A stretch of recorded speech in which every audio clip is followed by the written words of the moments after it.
Lashy Lawrence McElroy here.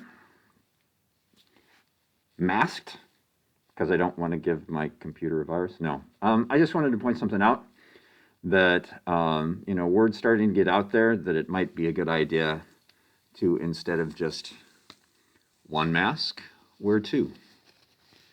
I do this all the time now when I am out where there's going to be, where I know there's going to be a lot of people. If I'm going, have to hit the drugstore and actually go inside, or a grocery, or get some office supplies that I can't get through delivery.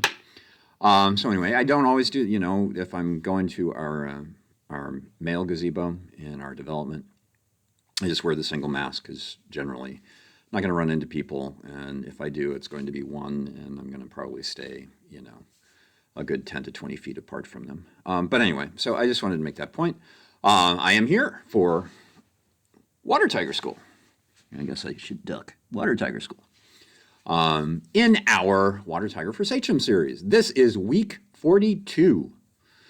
Or session 42, I suppose I should say, because it's been more weeks than that since we started. However, I was looking earlier today, and we are only 7 weeks away from a year of these.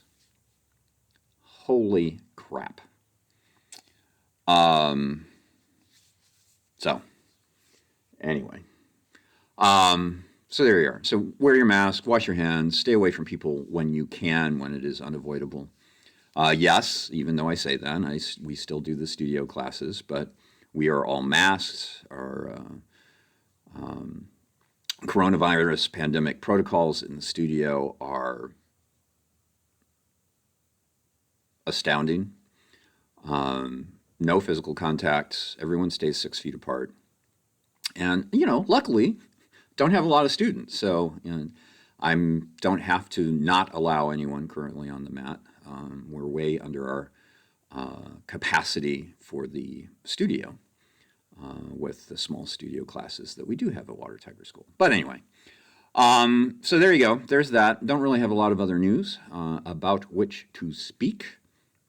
So what we're going to do today, this is a little light aerobic warm-up because we have a couple of stretches. I'll give you modifications. There's in one of the upper body stretches, well, actually both of them can be sort of tough for people. So we'll talk about how to modify, how to sort of turn it down, or as they say in the Beta 1 group, of which I am participating, almost ready to go to Beta 2 with Tony Horton, power down. And then there's a lower body stretch that it can be a little tough. So anyway, so there you go. We'll give the that was me backpedaling my speech. I don't do it as well as other people do. But anyway, the meat of today's session is going to build on what we did last week. So, if you're not familiar with Water Tiger School's approach to what follows the second single whip in the 24, which is our apparent opening sequence, then you might want to take a look at that first. We're going to do another non-traditional walking exercise, Tai Chi walking exercise, based on those two moments, single whip and the apparent opening sequence. And I think that's it. It seems like there was something else I wanted to say at the top of this morning, but I don't know what it was. And by the way, I don't know when you're watching this. We're pre-recording. It's not really February 1st for me, but it is February 1st for you guys on the social webs. Forgot to set up a light here. There we go. Let's see how that looks. That's a little bit better. Not quite in so much shadow. So anyway, I still have a few days of January left, which is good because I have some discounts that I haven't used that are gone shortly. But anyway, we'll start with a little shake. Just casual bounce, maybe let the heels bounce a little bit. Breathing. I have been saying on the mat in the studio, if you follow Water Tiger on Facebook, so if you're seeing this on Facebook instead of on YouTube, or you're on Facebook and follow either my professional page, Lashy Lawrence McElroy, or my personal page, then you'll know what this means. As Hollywood hasn't called me yet. And then just some huggers. I like doing huggers.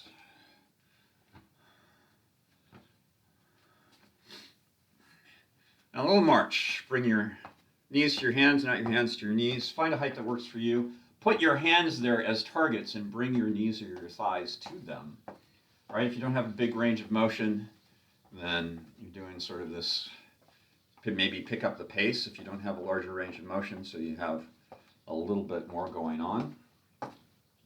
But otherwise, you don't want to be dribbling your knees. You can do palms down, do closed fists. You can mix it up, change, widen.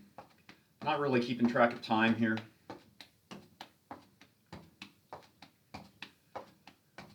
Now you can keep marching either wide or knees up. We're going to do a little run.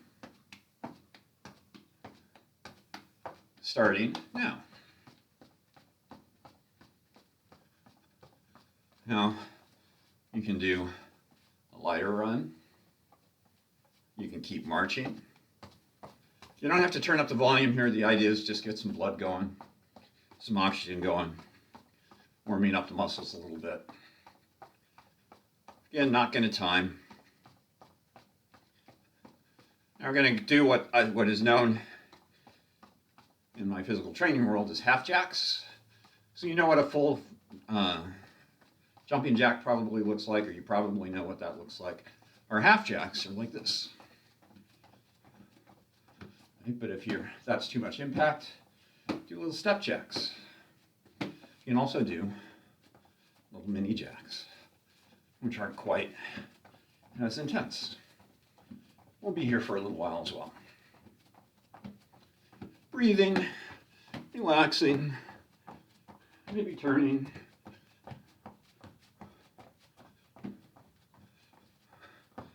And start to bring that down. So I'm going to remove a layer here. See if I can keep from flashing everybody.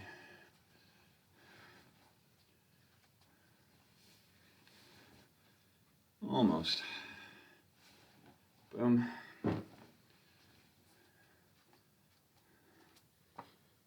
You've probably never seen this t-shirt before. That might not be true. It used to be a class t-shirt a long time ago. I don't know why I pulled it.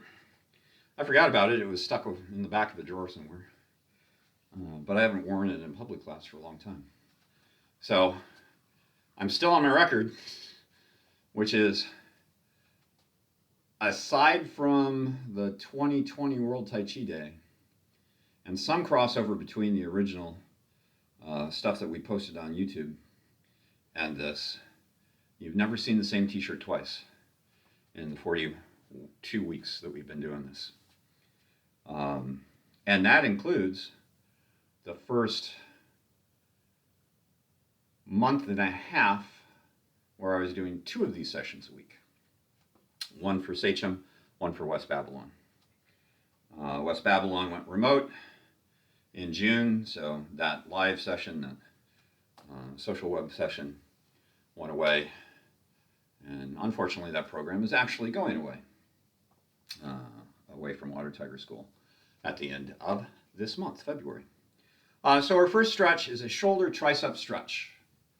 The modification on the shoulder aspect is just don't go as far. I'm going to start with the arm out straight. I'm starting with my right arm, which reminds me of something. If you were here last week, I had an X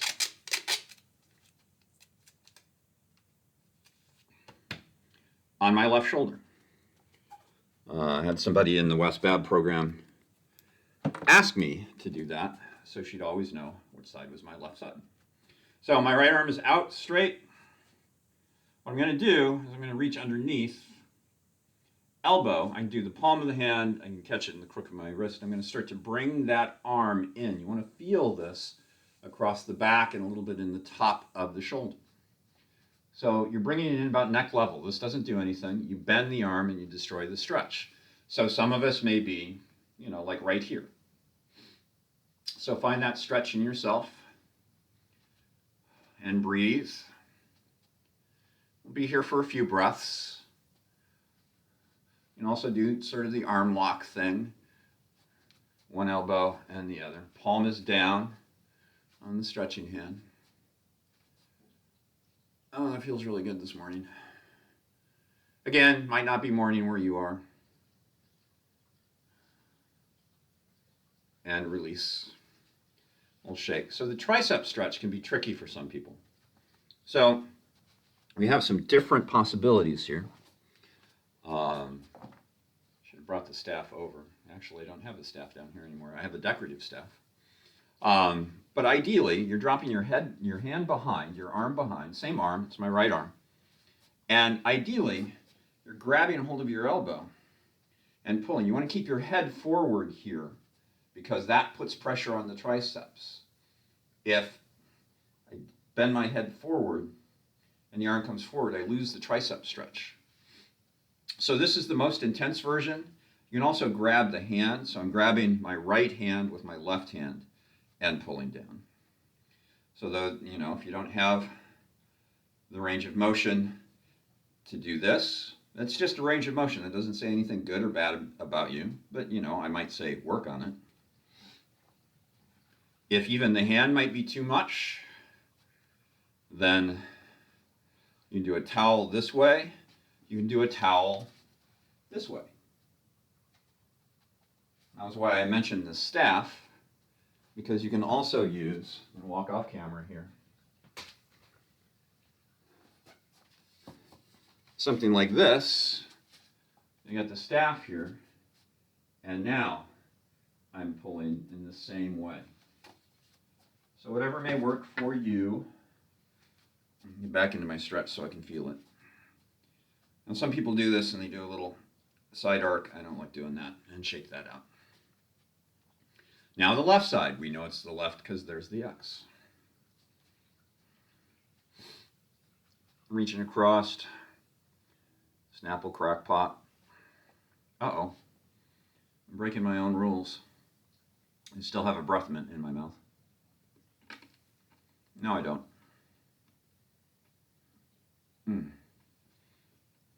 Again, you might be here, that's fine. Right? This doesn't mean you're closer when you bend the arm. That means you've ruined the stretch. You want to be at neck level, not up in my face, not down here. Both of those things destroy the stretch.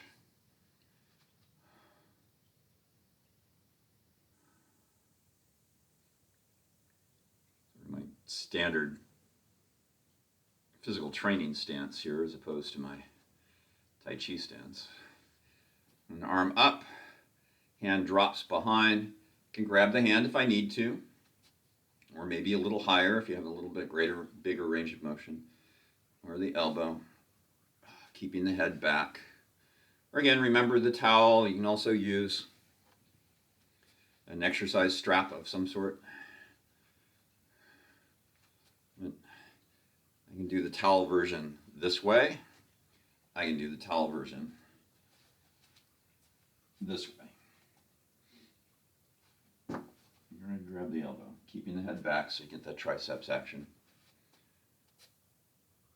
Oh, I actually push my head back a little bit deeper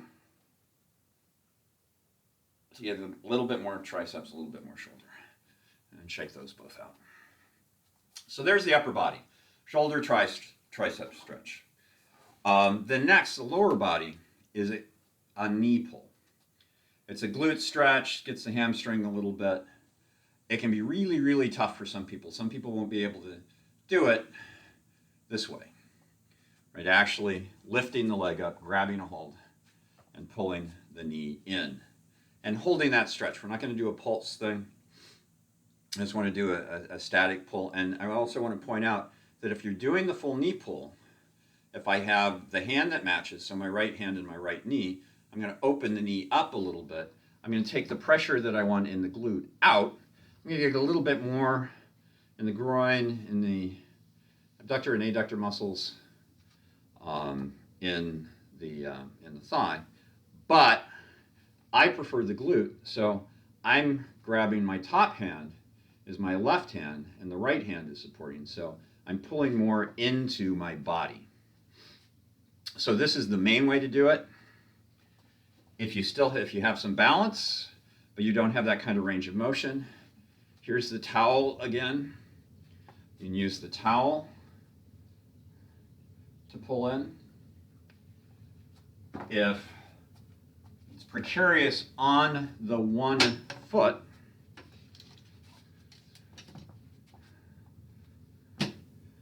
find a chair,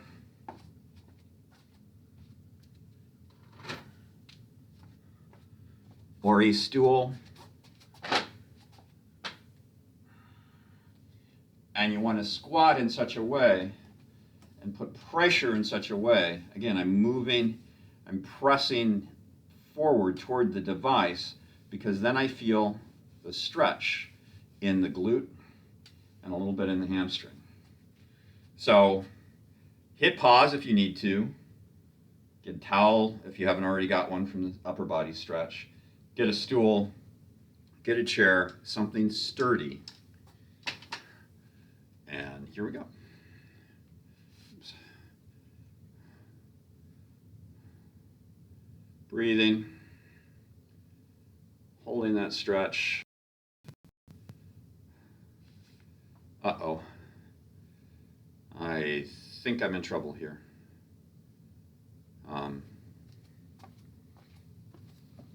Hang on.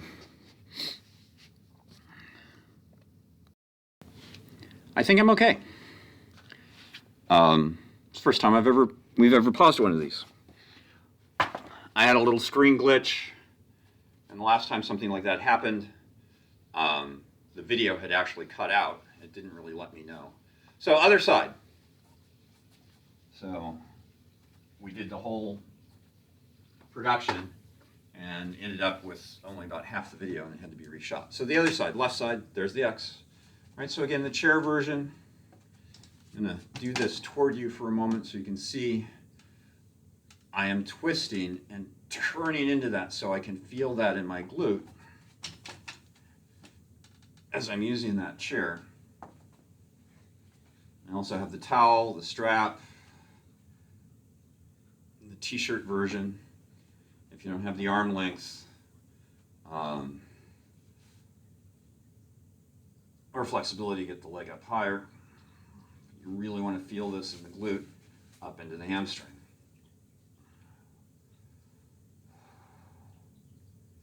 Breathing. Oh. And there you go. There's our little warm up. If we were live, I'd say somebody remind me that, I did that check at about 17 minutes in, so when I preview this, when we take a look at it, I know where to go to make sure that everything's still there. So, two aspects of this movement that you will need to know. I'm going to remove my socks now. One is single whip. Water Tiger single whip includes the crane's beak, bringing the pads of the 5 of the 1, right? 2 hands, 10 digits, so 5 of the 1, and forming that beak. It creates a hook that you can use to trap. It creates a 5-point finger strike, like a beak pecking.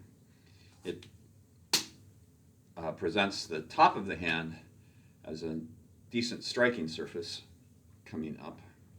So you have the beak hand, you have a palm strike hand. Some people do single whip, and it's more knife edge. And there are also, last week's was about different versions of what follows single whip, not necessarily single whip itself. Our stance, back foot's at around a 45. Remember, yes, 45 is ideal. There are people who would probably say it has to be a 45. I'm not one of those people. If your range of motion doesn't allow you to, doesn't say anything bad about you, so maybe work on your ankle flexibility. But sometimes there's nothing we can do. I have a bunch of metal in my left foot, and it sort of restricts my movement depending upon air pressure and things like that. Back foot's at a 45, front toes are forward.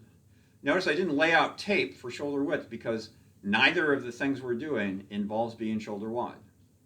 And the single whip stance is sort of, I refer to it as Tai Chi's version of the T stance. The T stance is like this, where my heel comes back, one foot is this way, the other foot is this way, forming an upside down T. It's a narrow stance. I'm inside of shoulder width. Water Tiger School's version is as long as my right foot is to the left foot, sorry. So long as the left foot is to the left of my right heel, I'm okay. I just don't want the heels aligned or the heel to come in like a T stance would back in the instep, or definitely not a cross stance. I want a little bit of air, but not shoulder wide, because my hips are turned here. Right, here's my traditional teacher hands-on hips thing, so you can see the angle of my hips. I have the front hip going to the front 45. I have the back hip more or less going to the back 45. Maybe not straight right at the 45s, but they're pretty close. The beak arm, elbow sunken, not out, definitely not up. And the beak is down, somewhere within your range of motion, around here. If you're really open and flexible, and you can still keep your sunken chest and rounded back, the beak arm can actually go out at the same angle as your shoulder. Most of us will be somewhere to the right side of the body. The left hand, there's the X, is there. And that's our single whip on one side. Since this is a walking exercise, we're going to have to do it on both sides. So now the left foot is around the 45. Right foot is somewhere to the right of the left foot. Hey, I got my feet correct. Front toes forward, hips turned. Now the right hand is the one that's palm open, and the left hand forms the beak.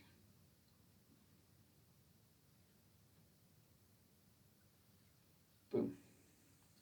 So that's the right side in my world, because the right foot is forward.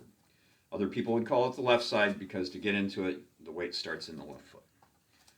What follows Water Tiger School's single whip is a sequence we call the apparent opening sequence, because it starts with apparent opening. It is followed by sort of what most people put in here in that spot is our version of high pat on horse, or high pat, which is also followed by snake spits poison, which is a version of something that's in our long form. This sequence is actually a little bit more reminiscent of an Okinawan or Japanese karate, kata than tai chi, but that's just part of our lineage. So to get to that from single whip, there's a little rock back. There's a little turn out of the right foot. I am not turning the right foot to the 45, just out a little bit. So things open, and it also helps with balance as the left leg comes in, and right leg comes in, and chambers. Having some left-right issues today. With a light cross in front of the body. That foot drops, the right foot drops behind the left heel as you have apparent opening. Looks sort of like crane technique from Karate Kid, right? So this is our Daniel-san moment. The left hand swings down to the top of the left thigh, or above wherever your height is, right? Your toes can be down here. Right hand comes in palm down on top of the left palm. I'm twisting to my left to extend my right hand out, knife edge. My right fingers are going to the left side. My right elbow is still slightly sunk. The left hand pulls into the left hip as I twist to the left. Now, I'm going to twist to the right. The right hand comes down to the left hip as the left hand in a spear hand type position. I'm not full spear hand, it's relaxed, but it's not the open, delicate lady hand. Boom. And notice both high pat and snake spits poison is coming in at a level of my own throat. and this leg is chambered. Right? And again, at a height that works for you. So that's the sequence. Again, single whip, sort of Tai Chi's version of the T stance. Hips are open. Left hand, palm forward. Right hand has the beak. Little rock out, little rock back, little turn out of the left foot. I think I said right earlier. Chamber and cross. Open up. Committing to that apparent opening. Boom. Having some balance issues going this slow. There's the preparation. Twisting. By the way, let's go back. Sorry. Little turnout. In the turnout, I'm twisting. Little chancy, a little silk reeling energy over to the left. Somebody once pointed out, I'm putting English on the ball. Now I'm opening up, and as I open up, I'm actually twisting more internally than externally, but twisting to the right for apparent opening, coming back to the front, releasing the twist for the preparation, twisting to the left for high pat on horse, and twisting to the right for snake spits poison. A little casual closing. So what that looks like on the other side, here's my right foot forward single whip. Right hand is now palm forward. Left hand is the crane's beak. Elbows open and dropped. Little rock back. Little turn out of the right foot. And now I'm twisting to the right. The twist will actually help you remember where the action is. Twisting to the left drops the left foot, opens up the arms. There's apparent opening. Facing the front, right hand now comes on top of the right thigh. Left hand palm down on top of it. Twist to the right. There's high pat on horse. And notice because of the twist, my heel of my right foot is actually angled forward. That twist changes. I'm not flat in the toes forward here, but a little twist. And then all the way over to back to the left for snake spits poison with a little chamber of that leg. And again, you could do that whole sequence from this point, boom, apparent opening, see my heels up, but my toes aren't, maybe a little bit higher. My hands are down here, I'm not holding them way up here. Out, my toes are on the ground. In, and my toes are on the ground. So if you can't chamber the leg and tuck it in, work on it. But you can do that and still maintain contact with the floor. So that's the two sides. Right. Oops, yes, I'm here. Boom, little rock back, little turn out, almost as if I'm lifting my own leg here, upper body and lower body connected, dropping, opening up by turning to the left, coming to center. There's the preparation for high pat.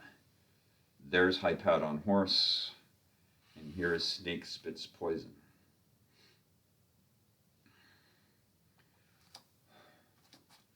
So now we have to figure out the transition. It's, can I use the E word? Easy? No, it's not. Nothing we do is ever easy. But there's not a lot to it. Right? We're in that final position, in that snake spits poison position. I'm going to drop that foot.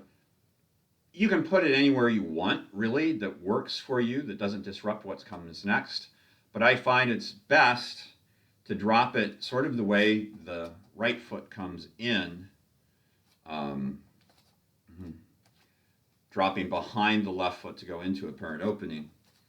I kind of find that, at this point, it works best to drop that left foot right behind the right heel. Foot goes down, I form the beak with the left hand. So it's beak up, the points of the beak hand at this point are up.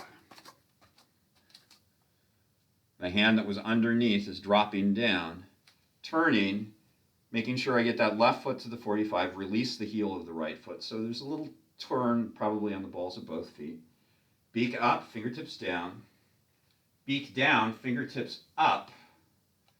Wipe, step, compress, and open. Single whip to the right. Rock back, releasing both the beak and the striking hand. Oops. Boom. Rock back. Turn out. Little twist over to the right.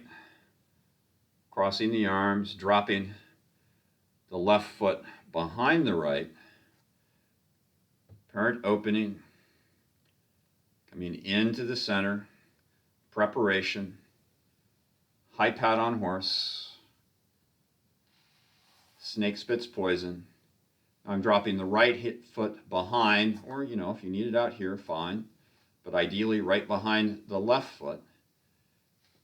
Beak up, right hand. Fingertips down, left hand.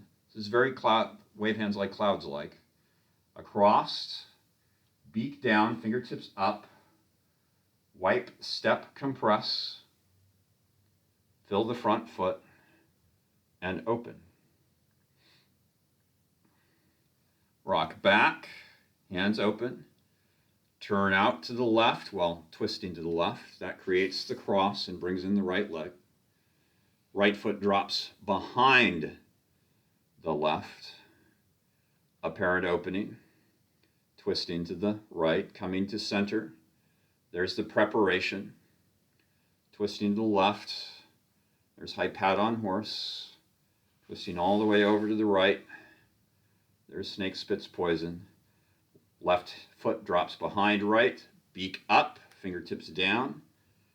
Still moving across the face. Palm out on top, palm in-ish below. Beak down. Right? That beak drops from up to down. As the fingertips come up, you want the coordination between the two hands in that moment.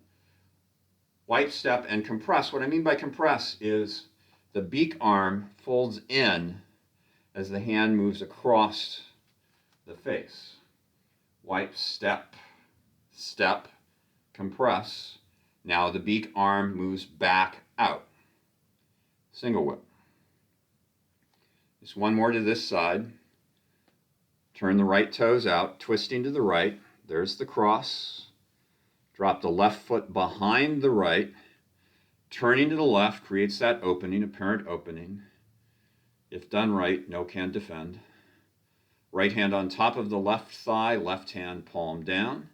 I'm facing, my twist is released, I'm center. Twist to the right, left hand goes out, high pat on horse, right hand chambers at the right hip. Then all the way over to the left, extends the right hand in snake spits poison. Left hand is palm down underneath elbow, top of forearm, elbow, underneath the triceps. And I'm half headless. I'm going to close.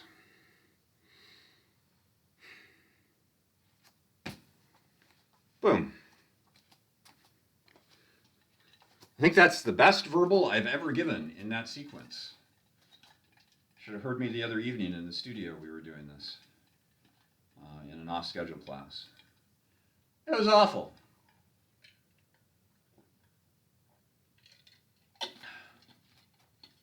We all have off days. Sometimes it feels like mine are more often than not. But so, single whip, apparent opening sequence. By the way, if you don't do the apparent opening sequence, if you do a traditional high pat or high pat on horse, you can follow this pattern to make your own walking exercise. Right? Then probably have to be some tweaks depending upon how you end in high pat. But it should be doable. I mean, we do this for a multitude of reasons. One, the focus of these two posture walks that we've been presenting, and there's at least one left. I can't remember in the list. We did what we normally do after this one in the sequence in the studio earlier, which was the Fair Lady Needle at Sea Bottom walk. Anyway, so there's at least one, maybe two. Actually, yes, there are at least two left that we haven't done. So they're in the queue somewhere. Although I realized the other day that as much time as we spend walking forward in these sessions, we've never had a session that focuses on the Tai Chi walk backwards or backwards walking. And so it's in the queue. It's actually high in the queue. So it might be a hint of what we're going to do next week. There will be, and I'm not sure, I didn't look to see what Monday it is that we're off. I just also realized that I did not put my phone on airplane mode, so I'm a loser. Let's see, when's President's Day? It'll be the 15th. We won't have a session. We might do another little filler thing. We'll see. But anyway, so next week, because it's not the 15th, we'll probably be walking backwards. Does it mean I have to talk backwards? I don't do that very well, as was evident earlier. So one more little pass. Going to bounce the weight. I don't like to just go, okay, I got to get into single whip and just put myself in single whip. I want to start all of my walking exercises, if I can, in as much of a tai chi like fashion as possible. So since the first, I'm going to settle weight into the right and step to the left, it means I need to bounce the weight into the left.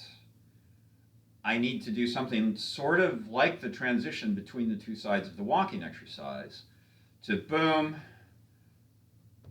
See what I'm doing here?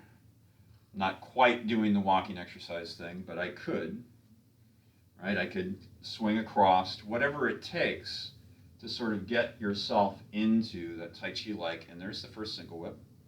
Little rock back, little turn out. Twisting to the left, chambering the right leg, that subtle arm cross. Kind of looks like crane walking here.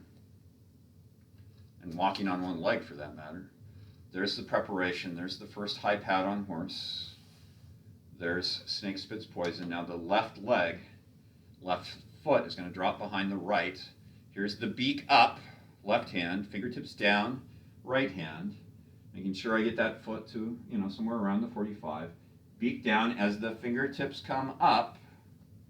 White step compress. Open. My world, this is a right single whip, rock back, little turn out to the right, little twist to the right, some chansi, some silk reeling, threading the 9-hole pearl, dropping the left foot behind the right.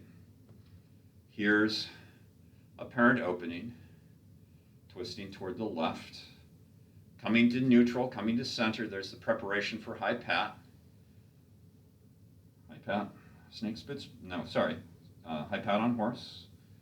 Snake spits poison, dropping the right foot behind the left. Beak up, fingertips down. Beak down, fingertips up, white step compress. Open. Whip, rock back. Little twist over to the left. Twist over to the right, apparent opening.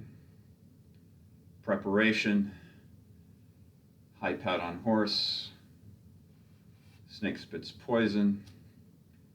Dropping the left foot behind the right, beak up, fingertips down. Fingertips up, beak down, white step compress. Open. Rock back. We're just going to do this pair. Little cross arms as you twist to the right, opening up by turning to the left. Coming back to neutral, preparation. There's high pat on horse. Snake spits poison. I lied. We're going to do one more pair. Wipe step compress. Open. Turn out. And twist over the left. Open up to the right. Coming to center, neutral, there's preparation. There's high pat on horse.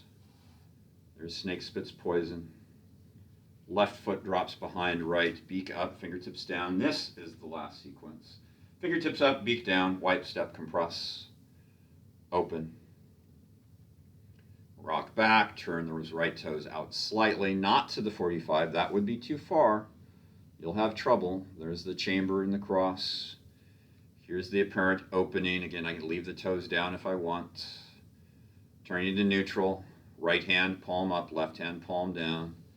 Twist to the left, or to the right, sorry, extending the left hand. That's where I got my mix talked up. Twisting now to the left, right hand above. The left is palm down, somewhere top of forearm, elbow, triceps. And from there, I'm going to step forward, do a little casual closing. And a little rebound. Boom.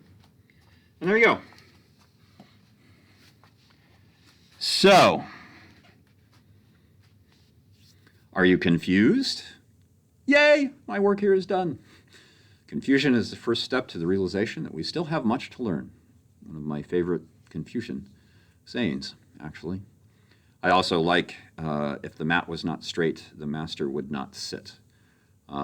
Confucianism is kind of rigid.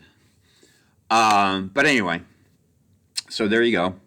I hope that was fun. I mean, it should be, play. That's why we say play more often than practice, though we do use the other P word quite a bit, because, the three most important words in all of Tai Chi are practice, practice, practice. Just ran across another quote that matched that. Can't remember what it was. But anyway, so there you go. As always, thanks for your time and attention. I hope you got something out of this. If you're viewing this on Facebook, of course you can post a comment. If it's on YouTube, do not be distressed by the fact that we preview all of the comments.